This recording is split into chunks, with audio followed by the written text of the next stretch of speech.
Okay तो dear students, अब हम स्टार्ट करते हैं साउंड चैप्टर का नेक्स्ट टॉपिक। और टॉपिक का नाम है रेंज ऑफ हियरिंग। यहाँ पर हम जो साउंड हम प्रोड्यूस होता है, जो भी साउंड प्रोड्यूस होता है, तो हर साउंड की एक फ्रीक्वेंसी होती है और उस फ्रीक्वेंसी को सुनने के लिए जितने भी लिविंग ऑर्गेनिजम्स होते हैं उन सब के लिए रेंज ऑफ हियरिंग क्या है, डिफरेंट डिफरेंट है। बात करते हैं, अगर मैं नॉर्मल ह्यूमन ईयर की बात करूं तो नॉर्मल ईयर जो होता है वो किसी भी साउंड को सुनने के लिए एबल कब होता है, जब साउंड की फ्रीक्वेंसी 20 हर्ट्ज से 20 किलो हर्ट्ज तक हो। मतलब ये रेंज है, ये नॉर्मल ह्यूमन ईयर की एक रेंज है कि इसी रेंज के अंदर अंदर कोई भी ह्यूमन ईयर जो होता है वो किसी भी साउंड को सुनने के लिए क्या होता है, एबल होता है। तो 20 हर्ट्ज टू 20 किलो हर्ट्ज। अब बात करते हैं, it can not here sound of frequency less than 20 hertz और 20 किलो हर्ट्ज। मतलब अगर रेंज 20 हर्ट्ज से 20 किलो हर्ट्ज तक की है तो ह्यूमन ईयर जो होता है वो 20 हर्ट्ज से कम नहीं सुन, फ्रीक्वेंसी के साउंड को नहीं सुन सकता, और 20 किलो हर्ट्ज से ज्यादा फ्रीक्वेंसी के साउंड को वो नहीं सुन सकता। तो इसी तरह यहां पर जो रेंज है नॉर्मल ह्यूमन ईयर की वो है 20 हर्ट्ज से 20 kilohertz. These limits vary from person to person with age. Age के साथ ये लिमिट भी क्या कर जाती है, वेरी कर जाती है। जैसे बात करूं मैं, अगर नॉर्मल चिल्ड्रन की बात करूं, बच्चों की, तो जो बच्चे होते हैं वो हाई फ्रीक्वेंसी साउंड को हाई फ्रीक्वेंसी जो साउंड होता है वो उनके लिए इजीली क्या होता है, एबल होता है सुनने के लिए। जैसे जिसकी फ्रीक्वेंसी अबाउट 30 किलो हर्ट्ज तक है फ्रीक्वेंसी अगर किसी साउंड की, तो वो नॉर्मल जो बच्चा है, एक जो चिल्ड्रन है, वो इस साउंड को इजीली क्या कर लेगा, सुन सकता है, क्योंकि हाई फ्रीक्वेंसी साउंड है। ओल्ड पर्सन की बात करूं तो ओल्ड पर्सन के लिए हाई फ्रीक्वेंसी साउंड बहुत कम होता है, ठीक है, यानी उसके लिए फ्रीक्वेंसी जो होती है वो काफी कम होती है। ऑडिबल फ्रीक्वेंसी जो नॉर्मल ह्यूमन ईयर की होती है वो होती है 20 हर्ट्ज से 20 किलो हर्ट्ज। इंफ्रासोनिक साउंड जिसकी फ्रीक्वेंसी अलग है और उसकी फ्रीक्वेंसी होती है बिलो 20 हर्ट्ज। देखो ऑडिबल फ्रीक्वेंसी जो होती है, जो हमारा ऑडिबल साउंड जो भी हम सुनते हैं, जैसे मैं कोई साउंड प्रोड्यूस कर रहा हूं तो उसकी जो फ्रीक्वेंसी है उसकी रेंज है 20 हर्ट्ज से 20 किलो हर्ट्ज के बीच में, ठीक है। और जो इंफ्रासोनिक साउंड होता है उसकी फ्रीक्वेंसी होती है बिलो 20 हर्ट्ज, बिलो 20 हर्ट्ज से भी कम। नेक्स्ट है अल्ट्रासोनिक साउंड। तो अल्ट्रासोनिक साउंड की जो फ्रीक्वेंसी होती है about 20 kilo hertz, about 20 kilo hertz. मतलब इंफ्रासोनिक और अल्ट्रासोनिक के बीच की जो रेंज है वो ऑडिबल फ्रीक्वेंसी की रेंज है, ऑडिबल साउंड की रेंज है, जो ह्यूमन ईयर उसको इजीली एबल कर सकता है। अब बात करते हैं, हर जितने भी लिविंग ऑर्गेनिजम्स होते हैं सबके लिए वे साउंड फ्रीक्वेंसी, अलग अलग साउंड की फ्रीक्वेंसी को वो सुन सकते हैं, ठीक है। सबके लिए रेंज भी क्या होती है, अलग अलग होती है। यहां पर बात अभी नॉर्मल हम ह्यूमन के कर रहे थे, किसी भी पर्सन की कर रहे थे, किसी भी ह्यूमन के लिए कर रहे थे, तो उसकी रेंज मैंने यहां पे लिख दी है। एनिमल्स के लिए ये फ्रीक्वेंसी क्या हो जाती है, चेंज हो जाती है। Speed of sound in different medium की बात करूं तो अलग अलग मीडियम में साउंड की स्पीड भी अलग अलग होती है। जैसे मीडियम हुआ, सॉलिड हुआ, लिक्विड हुआ और गैस हुआ, तो तीनों मीडियम के अंदर जो स्पीड ऑफ साउंड होगा वो भी क्या होगा, डिफरेंट डिफरेंट होगा। तो सबसे पहले बात करते हैं, सबसे ज्यादा स्पीड ऑफ साउंड होता है सॉलिड के अंदर, उसके बाद होता है स्पीड ऑफ साउंड लिक्विड के अंदर, और उसके बाद होता है गैस के अंदर। सॉलिड के अंदर जो स्पीड ऑफ साउंड होता है अप्रोक्सीमेट 5500 मीटर पर सेकेंड के नियरेस्ट, और लिक्विड के अंदर होता है अप्रोक्सीमेट 1500 मीटर पर सेकेंड के नियरेस्ट, और गैसेस के अंदर होता है 340 मीटर पर सेकेंड। बात यह आती है कि सॉलिड के अंदर स्पीड ऑफ साउंड इतना फास्ट क्यों है, सॉलिड के अंदर स्पीड ऑफ साउंड इतना फास्ट क्यों है। देखिए सॉलिड के अंदर क्या होता है, पार्टिकल एक दूसरे के ज्यादा क्लोज होते हैं, ज्यादा क्लोज होने के कारण जब वो एनर्जी उनको मिलेगी पार्टिकल्स को, तो एनर्जी का ट्रांसफर, कॉलिजन बहुत जल्दी जल्दी होगा। मतलब पार्टिकल वाइब्रेट करेगा, मीडियम का पार्टिकल वाइब्रेट करेगा तो जल्दी जल्दी वाइब्रेट करेगा। क्यों, क्योंकि पार्टिकल्स ज्यादा क्लोज हैं। जल्दी जल्दी पार्टिकल वाइब्रेशन होने के कारण एनर्जी का ट्रांसफर भी बहुत जल्दी जल्दी, फ्रीक्वेंटली बहुत फास्ट होगा। फास्ट होने के कारण जो साउंड है उसकी स्पीड क्या हो जाती है, बढ़ जाती है। इस कारण सॉलिड के अंदर हम कह सकते हैं speed of sound 5500 metre per second होता है अप्रोक्सीमेट। इसी तरह लिक्विड में थोड़े पार्टिकल थोड़े डिस्टेंस पर होते हैं, इस कारण वो स्पीड कम हो जाती है, क्योंकि कॉलिजन में थोड़ा टाइम ज्यादा लगता है, तो वाइब्रेशन धीरे धीरे होगा थोड़ा, और एनर्जी का ट्रांसफर भी सॉलिड के कंपेयर में थोड़ा धीरे होगा, तो यहां पर स्पीड हो जाती है 1500 मीटर पर सेकेंड। गैसेस में पार्टिकल्स काफी डिस्टेंस पर होते हैं, तो एनर्जी का ट्रांसफर बहुत स्लोली स्लोली होता है, यानी धीरे धीरे होता है, इस कारण स्पीड उसकी हो जाती है 340 मीटर पर सेकेंड। तो सारा खेल मीडियम के पार्टिकल्स का है। मीडियम के पार्टिकल्स मीडियम के एनर्जी लेंगे, मतलब उनको एनर्जी मिलेगी कब, जब पार्टिकल एनर्जी ट्रांसफर करेगा तो आगे वाला पार्टिकल को एनर्जी मिलते वो वाइब्रेट करेगा, तो वाइब्रेट करने के बाद वो एनर्जी का ट्रांसफर आगे करेगा। इसके बाद नेक्स्ट टॉपिक है हमारा effect of temperature on the speed of sound. Speed of sound पर टेम्परेचर का क्या इफेक्ट होता है, स्पीड ऑफ साउंड पर टेम्परेचर का क्या इफेक्ट होता है। तो देखिए टेम्परेचर बढ़ता है तो स्पीड ऑफ साउंड बढ़ता है, टेम्परेचर बढ़ेगा तो स्पीड ऑफ साउंड बढ़ेगा। तो यहां पर जैसे मैंने लिखा है, जब टेम्परेचर इंक्रीज करता है तो particle of medium collide frequently, क्योंकि जैसे ही टेम्परेचर बढ़ेगा तो जो भी मीडियम के अंदर हम जिस मीडियम का टेम्परेचर बढ़ा रहे हैं उस मीडियम के अंदर जो पार्टिकल्स होंगे वो जल्दी जल्दी क्या करेंगे, कोलाइड करेंगे एक दूसरे से। क्यों? क्योंकि इनको एनर्जी मिलेगी, एनर्जी मिलने के बाद वो कोलाइड होना स्टार्ट कर देंगे, एक दूसरे को एनर्जी का ट्रांसफर करने लगेंगे। तो जैसे जैसे टेम्परेचर बढ़ा तो कॉलिजन बहुत जल्दी जल्दी होने लगा, जल्दी जल्दी कॉलिजन होने से वो कॉलिजन बहुत फ्रीक्वेंटली होने लगा, जिसके कारण एनर्जी का क्या हुआ, ट्रांसफर हुआ, और वो एनर्जी उस एनर्जी का डिस्टर्बेंस स्प्रेड हो जाता है बहुत तेजी से। ठीक है, एनर्जी का जो डिस्टर्बेंस होता है वो बहुत तेजी से क्या होती है, एनर्जी स्प्रेड हो जाती है हर डायरेक्शन में। इस कारण हम कह सकते हैं कि टेम्परेचर बढ़ने से स्पीड ऑफ साउंड क्या करता है, हमारा इंक्रीज करता है। Speed of sound in air increases by 0.61 metre per second with every 1 degree centigrade increase in temperature.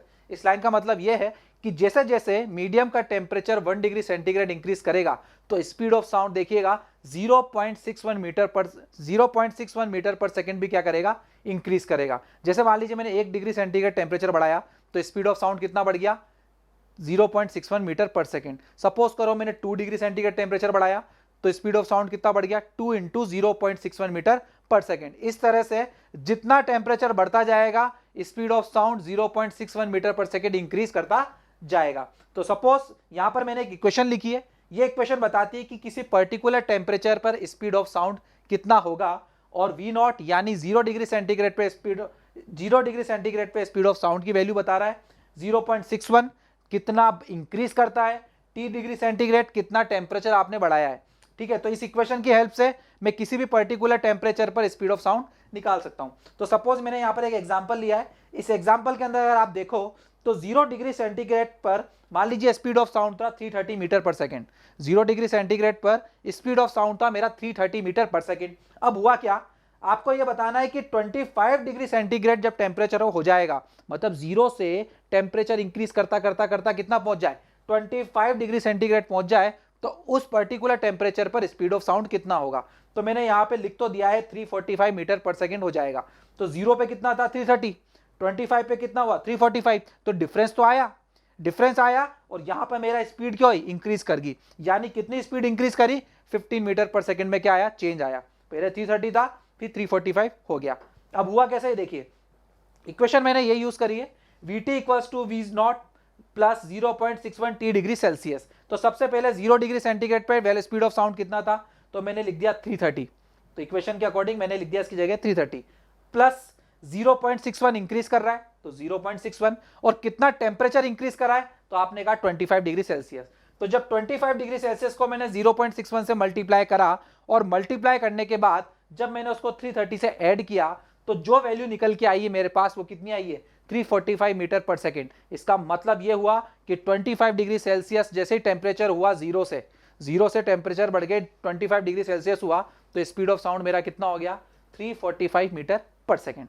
अब इसी तरह जैसे मैं बात करूं विंटर के टाइम और समर के टाइम, विंटर के टाइम और समर के टाइम किस सीजन में स्पीड ऑफ साउंड ज्यादा तेजी से मूव करता है, यानी साउंड की स्पीड ज्यादा तेजी से मूव करेगी, तो आप बोलोगे समर में। क्यों? क्योंकि समर में क्या होता है, टेम्परेचर बढ़ता है। समर के टाइम क्या होता है, टेम्परेचर बढ़ता है। टेम्परेचर बढ़ने से आपको पता है पार्टिकल्स के जो मीडियम होंगे वो फ्रीक्वेंटली कोलाइड करते हैं, और फ्रीक्वेंटली कोलाइड करने के बाद एनर्जी का ट्रांसफर जो होता है, यानी एनर्जी जो डिस्ट्रीब्यूट होती है वो काफी फास्ट डिस्ट्रीब्यूट होती है।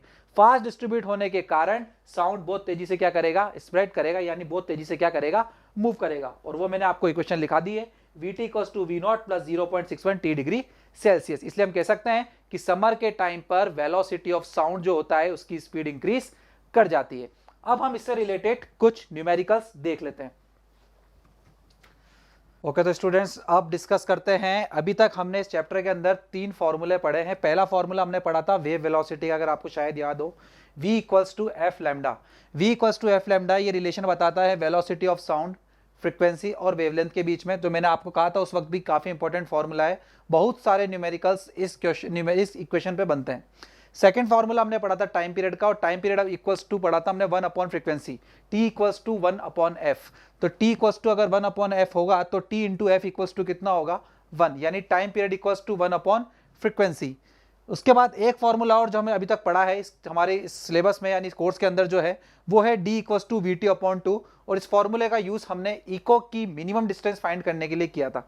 इस फॉर्मूले का यूज़ हमने इको के लिए जो मिनिमम डिस्टेंस हमने निकाली थी 17 मीटर, वहाँ पर हमने इसका यूज़ करा था। अब हम इससे रिलेटेड कुछ न्यूमेरिकल्स करते हैं। न्यूमेरिकल्स का लेवल ज़्यादा सिंपल भी नहीं है तो ज़्यादा हार्ड भी नहीं है, एकदम मॉडरेट है, आपको ये इजीली समझ में आ सकते हैं।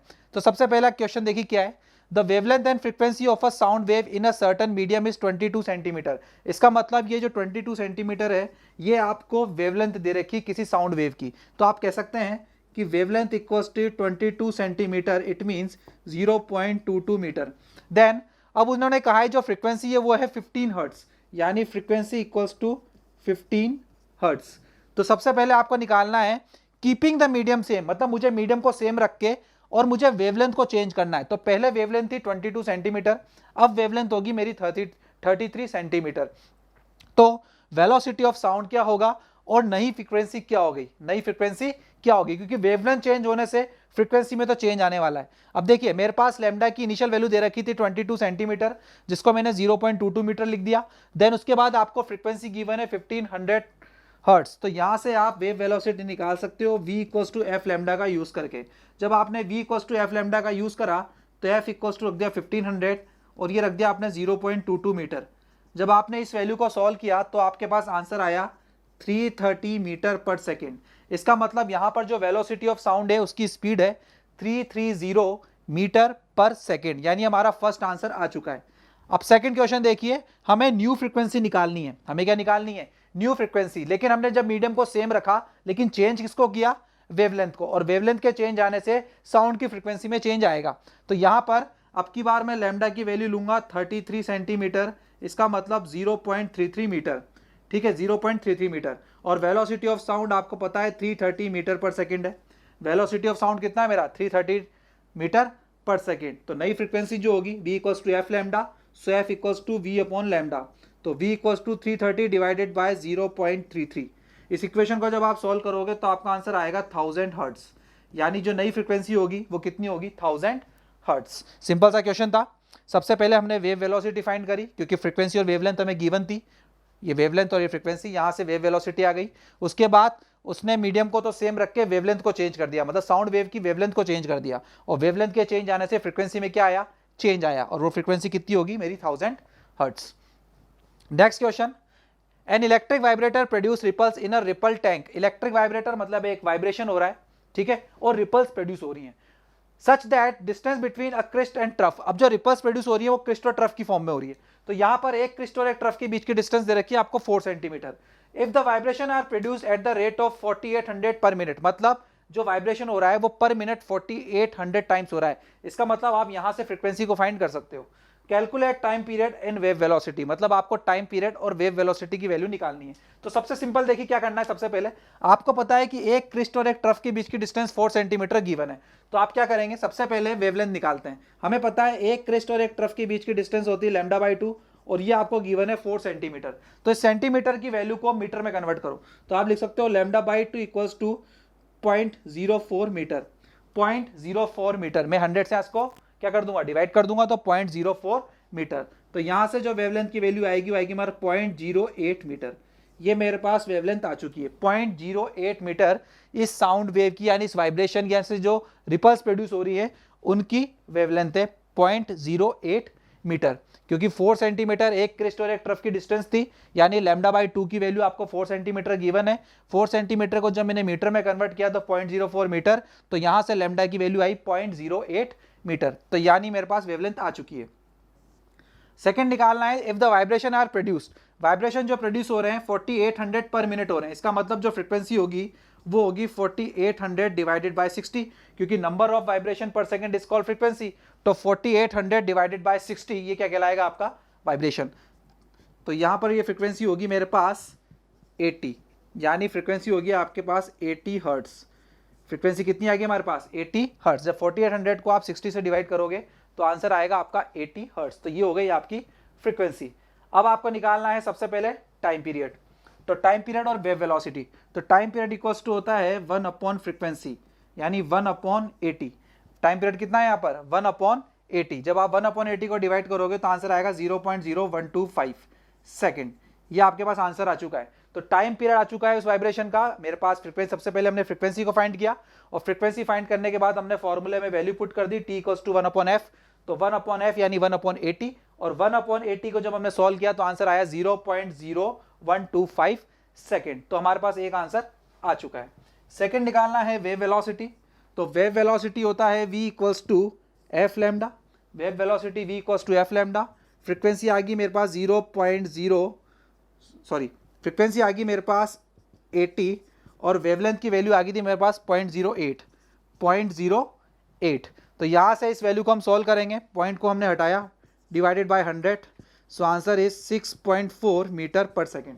तो यहाँ से जो वेव वेलोसिटी की वैल्यू आई है मेरे पास वो आई है 6.4 मीटर पर सेकेंड। क्वेश्चन काफी इजी था। सबसे पहले क्रिस्टल और ट्रफ के बीच की डिस्टेंस, जिसको हमने लैम्डा इक्वल्स टू लिख दिया 4 lambda by 2 equals to 4 centimetre.